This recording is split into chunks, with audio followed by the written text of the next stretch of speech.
Every March 8, the corporate world turns pink. We see the cupcakes, the Power Woman trophies, as a LinkedIn post filled with hashtags. So let's start with the meaty statistics. India's female labor force participation has finally touched 37%. On paper, that is a victory for a $5 trillion dream. But as someone who has been asking questions to industry experts and architects, I have to ask, at what cost is this growth coming? So we often look at the global icons and assume that they have a secret formula. But in 2023, Jacinda Ardern, one of the world's most successful leaders, resigned with a phrase that redefined leadership: "I no longer have enough in the tank." But the phrase, "the empty tank," is a silent anthem of a modern Indian woman. Look at Sania Mirza. She conquered the world stage. However, she was raw about the mental drain and the mother's guilt she had while juggling global career with a home. Even Sunita Williams, currently commanding missions in the space, shows us that grit has a psychological price. So these women aren't complaining, but they're warning us.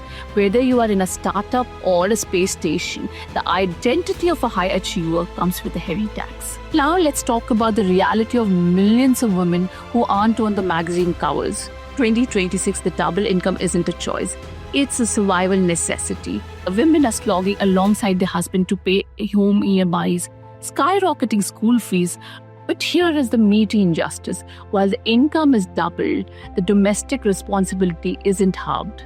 So the Indian woman is a core provider in office, but still a sole provider of care at home.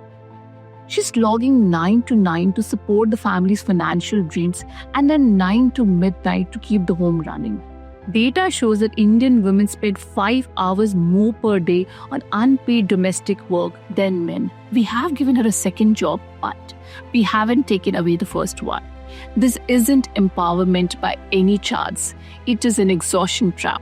We are asking her to be a financial pillow and an emotional cushion simultaneously, without a single moment to refill her own tank. And when we push a human being that hard, something eventually breaks. Look at Ghazal Alag scaling $1 billion empire at Mama's Earth while being incredibly open about the mom's guilt and the chaos of trying to be perfect in two worlds at once.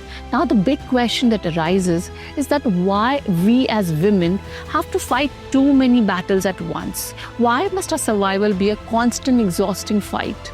Finally, why do we celebrate resilience rather than fixing the broken infrastructure that causes the burnout?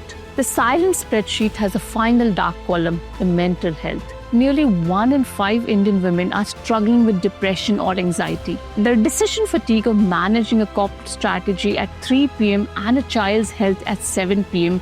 is draining our best talent. At Identity1st, our message this Women's Day is: your identity is not a sacrifice. You are not a machine built to double income and double labor. To the engineers, mothers, and the builders, you're allowed to have an empty tank. You're allowed to be tired. Let's move the dialogue from celebration to substance. Let's build an India where a woman's success and her family's survival doesn't come at the cost of her own sanity. Put identity first. I'm Kavita, and this is Identity First. Happy International Women's Day. Let's keep it real. Let's keep it meaty.